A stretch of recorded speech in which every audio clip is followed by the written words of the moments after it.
It started gradually, so gently at first that only the scientists with the most sensitive instruments suspected something was wrong. The numbers from their satellites and observatories began drifting out of calibration. It made no sense. They recalibrated, replaced sensors, and double-checked solar flare alerts. Yet each day, the readings wandered further.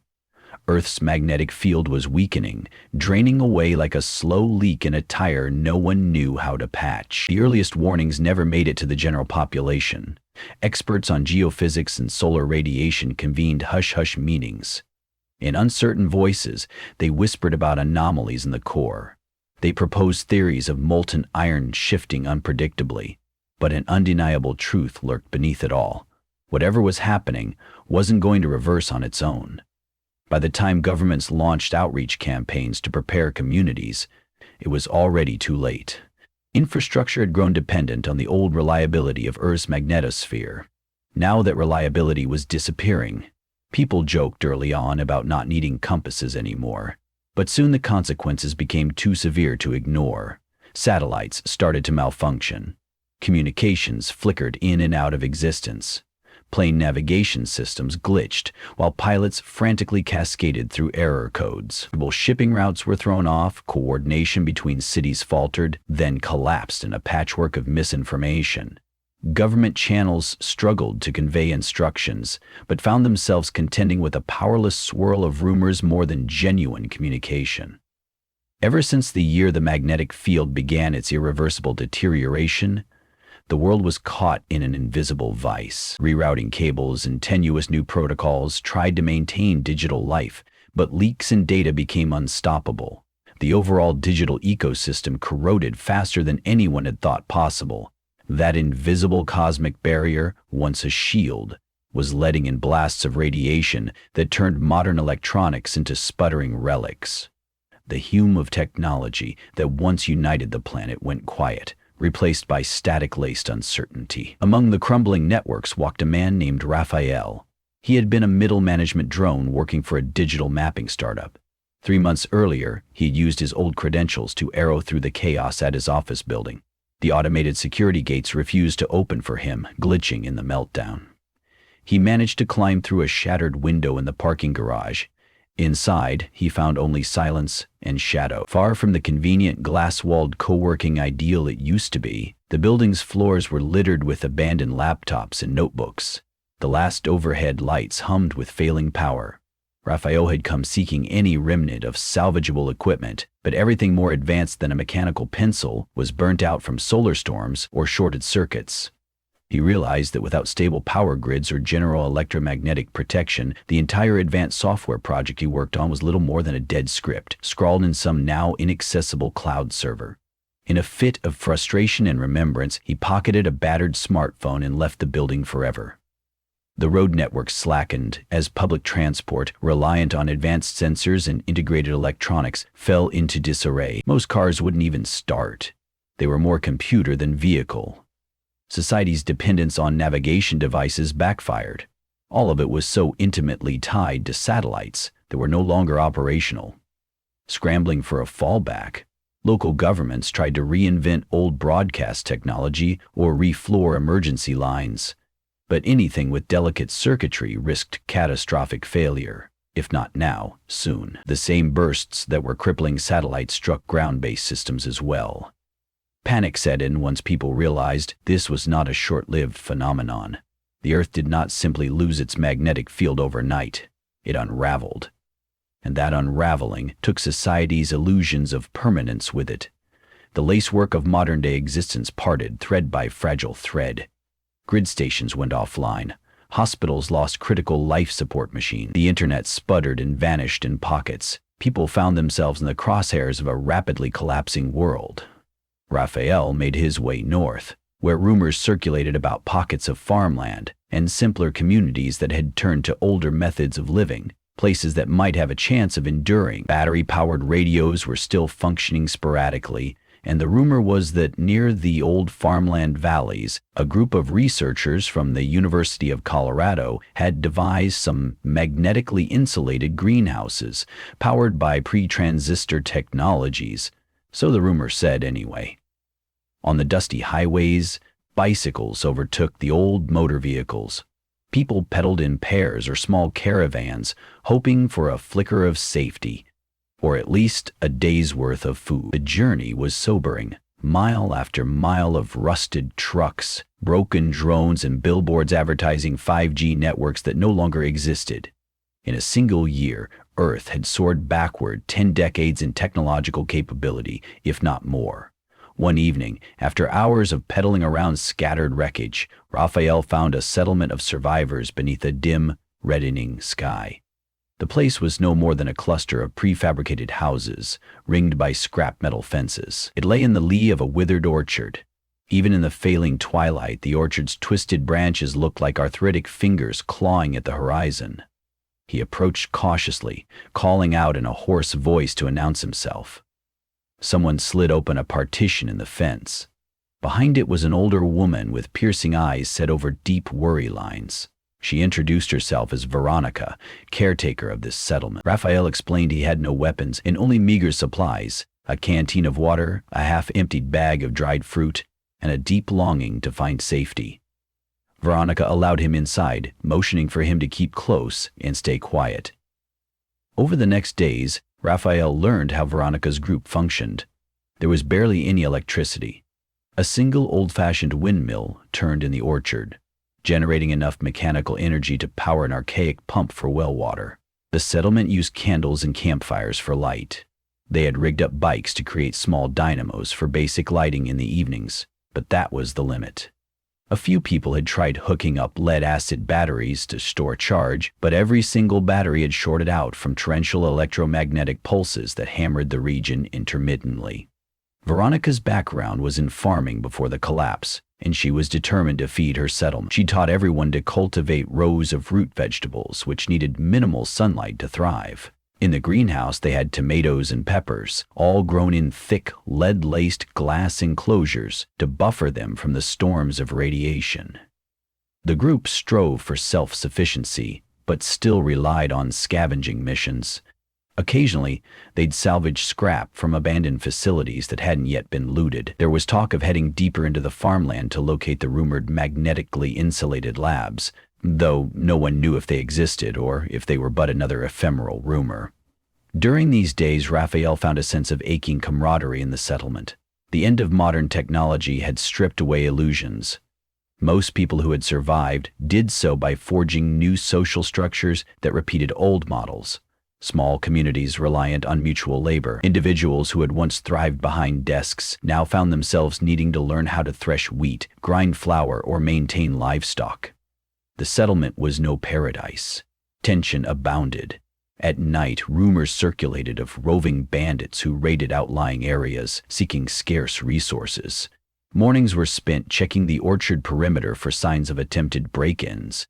Without the normal hum of electricity, nighttime was an ocean of darkness, broken only by flickering candlelight. The stars glowed overhead with a savage clarity once hidden by city lights. And though it was breathtaking, it was also a constant reminder of how vulnerable Earth had become, her protective field fading away. Weeks passed. An uneasy stability permeated the group, but it was vulnerable to disruption from any external event. That disruption arrived in the form of a traveler with news. It was a man named Jacob, pale and dusty, stumbling into the orchard settlement to beg for water. He carried only a battered rifle and a half-rotted bag of supplies. When he recovered enough to speak, he explained that, farther south, entire towns were tearing themselves apart. The cosmic storms that had nearly wiped out advanced electronics had incited mass migration. People with nowhere else to go wandered aimlessly. Shortages of medicine and food fueled conflict. Some took advantage of the chaos for personal gain. Jacob said he had witnessed a settlement not unlike theirs fall in a single night. By sunrise, not a single building stood, razed by raiders eager to seize any resources left. The orchard community fell silent as they imagined that fate. Jacob begged for a place among them. Veronica grudgingly welcomed him, but told him they had precious little to share. Raphael found Jacob's stories both terrifying and oddly motivating. If the orchard settlement stayed put, Eventually, the shifting tides of desperate people might tear them down. In Jacob's words, they'll come, even if they don't know you're here, because they're searching for anything: food, water, safety. After that, no one slept intimately well. Veronica began training a small volunteer militia. They cobbled together whatever crude weapons they had: spears forged from rebar, hunting bows made from orchard wood.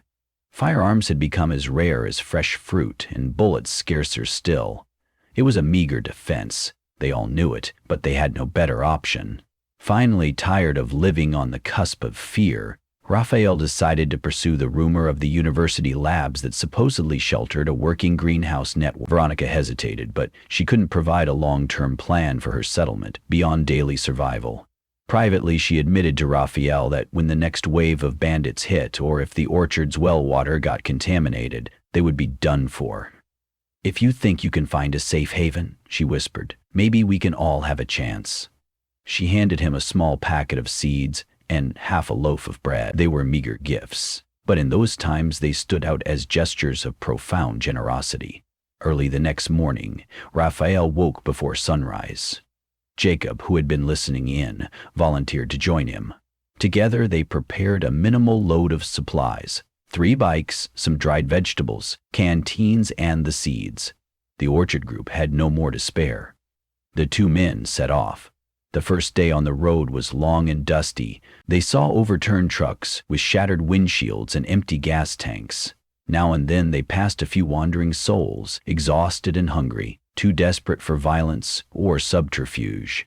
Raphael shared a few morsels of bread, and the recipients, wide-eyed with gratitude, went on their way.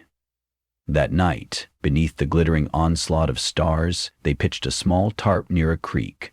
Jacob sat with his rifle perched across his lap, though the bullets left were few. They took turns sleeping in shifts, the other on watch. The darkness carried faint howls of far-off fights, or perhaps storms swirling in the upper atmosphere. Neither man knew which was more terrifying. On the second day, they traveled off the main interstate. The air smelled of charred plastic and stale debris. Entire sections of the road had turned into jumbled lumps of asphalt from whatever wars had raged there. Local animals, unaffected by the electromagnetic meltdown, roamed freely. They saw deer grazing by broken billboards. A shortwave radio tower loomed, gnawed at by rust, unable to glean signals from a magnetosphere that was rapidly unraveling. During a midday pause, Jacob turned to Raphael. "If we do find these labs, how do you think they're powered, even if they're off-grid? How are their devices not fried?" Raphael shrugged. "They might have found an old method of shielding.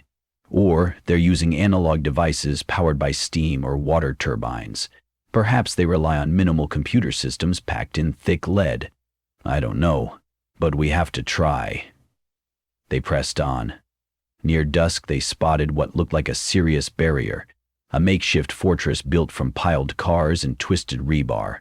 Men with grimy faces stood atop the structure, armed with scavenged weapons. Raphael and Jacob debated turning back, but the fortress blocked a key pass that was the shortest route to the farmland.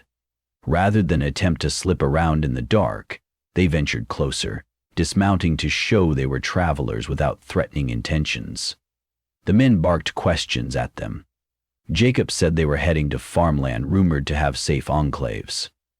He offered to trade, rummaging in his bag for anything of value, though they had no precious metals left. The fortress dwellers demanded fresh produce or seeds. Raphael hesitated, recalling Veronica's gift. They needed those seeds for the future. But seeing the hungry eyes of the men, he took out half the packet. In a shaky voice he said, "We can offer these." The men looked uncertain, but ultimately parted their barricade enough to let them pass, cautioning them that the road ahead wasn't entirely safe. 3 more days on the road brought them deeper into farmland territory. They passed fields gone fallow from the chaos. Burned barns, collapsed silos, and roving dogs replaced the once pristine farmland. Somewhere along the horizon, a swirling shimmer of auroras danced, tinted red and purple, a frighteningly beautiful sign that Earth's magnetic field was continuing to degrade. Those nights, Their compasses spun uselessly if they tried to do any orienteering. The cosmic radiation hammered at any electronics they had attempted to preserve. Raphael's battered smartphone was effectively a brick, though he often turned it over in his hands, reminiscing about how it once connected him to the entire planet. Jacob, noticing his quiet reflection, asked, "Do you think human beings will ever get technology back like it was?" Raphael stared at the swirling sky. "I don't know, maybe one day. But it could be centuries." When they finally spotted the rumored labs, it was not the shining scientific community they had imagined. A chain-link fence bowed in and out around a cluster of dull greenish buildings. The sign read, "Experimental Agricultural Station," rust seeping across its letters. No barbed wire or armed guards confronted them. It looked abandoned. Cautiously, they pushed open the fence gate, stepping into a courtyard strewn with leaves and old papers. The lab's exterior doors stood open, revealing disheveled corridors. Each step echoed eerily. Desks had been tipped over, drawers pulled out, possibly looters. They continued deeper until, in a far corner, they found a greenhouse annex that was sealed behind thick plastic curtains. Sunlight filtered through slightly tinted panels overhead. Inside the greenhouse, they discovered a small miracle. Row upon row of living plants in large planters, heavy with tomatoes, peppers, and beans. A hiss of mechanical sound emanated from a corner machine that appeared shielded behind layered metal plating. It pumped water across the plant roots in carefully measured intervals. The system was partially intact. Jacob rushed forward, scanning for signs of life or leftover technology. A voice startled them. "Don't touch anything." A figure emerged from the shadows. It was a tall, thin man in a fraying lab coat, eyes sunken with weariness. He introduced himself as Dr. Kumar, a botanist. In trembling words, he explained everything. When the world's magnetic field began to fail, some of the lab's staff had tried to salvage essential experiments. Most others fled. Dr. Kumar remained out of devotion or desperation. He barely knew which. A partially functioning irrigation system was powered by a small water turbine, fed by an underground stream. He had built layers of electromagnetic shielding, using lead and scrap metal, around the greenhouse's simpler electronics. That was enough to keep the pumps going, but everything else was gone. Security, communications, advanced environmental monitors, useless. He survived on the vegetables grown here, and the same system piped fresh water. But he was alone. For Jacob and Raphael, it was a revelation. Here was proof that with enough improvisation, partial technology could survive. Dr. Kumar gave them meager helpings of tomatoes and listened intently. They told him of the orchard settlement and how people there were struggling. As they spoke, a flicker of hope lit the botanist's eyes. He proposed that if more people arrived, they could expand. The labs had a small stash of seeds in a hidden vault. They could replant large swaths of farmland if people worked together. Raphael noted that they might also need protection. Not everyone would be content to join peacefully. The orchard settlement's experiences taught him that if word got out about a functioning greenhouse, it would draw people from miles around, both the needy and the malicious. Yet, if they could quietly bring the orchard group here, perhaps they'd have the beginnings of a stable community. The farmland's resources could support them. Dr. Kumar considered it. "We'll need defenses," he said, "and we'll have to harness the water turbine more effectively to generate enough power to keep expansions going." So, a vision formed. Over the next few days, Dr. Kumar guided them through the campus, scrounging for additional shielding materials. He showed them how to repair the old turbines. Jacob took guard duty, wary of any passing raiders. Raphael spent long hours mapping out a preliminary plan to grow the settlement. A shortwave transmitter lay in one of the storerooms, battered but potentially salvageable with enough lead and insulating material. If they could broadcast a limited signal, they might carefully coordinate with groups like the orchard. They had to be careful, though. If the wrong ears caught wind of it, it could mean the entire lab's downfall. On the fourth day, Jacob was on lookout when a band of scavengers approached the fence. Raphael and Dr. Kumar watched through a window as the intruders tested the gate. They wore mismatched clothes and carried pipe guns that looked homemade. Jacob raised his rifle, but he had only a handful of bullets. One of the scavengers shouted at them to open up, claiming they only wanted shelter. When Dr. Kumar hesitated, the scavengers tried to force the gate. It held. The chain link rattled, but refused to yield outright. A standoff ensued. The strangers threatened to tear the place down. Jacob opened fire with a warning shot. The bullet ricocheted off a stone, startling the scavengers. They cursed and fell back, exchanging glances. Then, brandishing makeshift torches, they declared they would return with greater numbers. The lab was left trembling. Dr. Kumar realized that, with or without allies, the place couldn't remain hidden for long. With trembling determination, Raphael decided they had no time to lose. They had to bring Veronica's group and any other peaceable survivors who would help protect this sanctuary. Under the battered greenhouse roof, in the midst of thriving plants that seemed almost miraculous in the new anarchy, they pledged to expand what Dr. Kumar had built. There was no guarantee of success.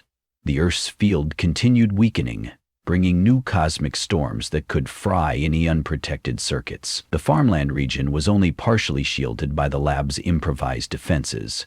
Hostile forces might converge, but a chance remained, a fragile thread to salvage some semblance of stable life. Before setting off to the orchard once more, Raphael asked Dr. Kumar what he truly believed about Earth's future. The botanist breathed deeply, gripping a vine heavy with ripening peppers. "We can live without all the gadgets, for a while at least," he said. "But if the magnetic field truly collapses, the sun's radiation will worsen.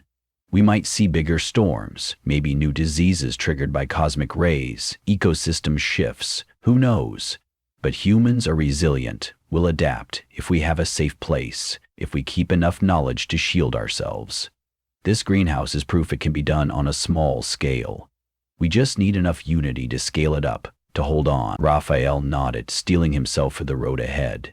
Technology, the technology they'd once taken for granted, wasn't coming back in any recognizable form.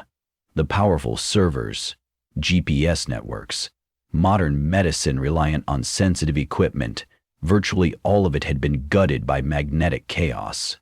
In its place was the seed of a simpler age, where lead-glass greenhouses, water turbines, and shared labor took precedent. A new world was beginning, built upon the shards of the old.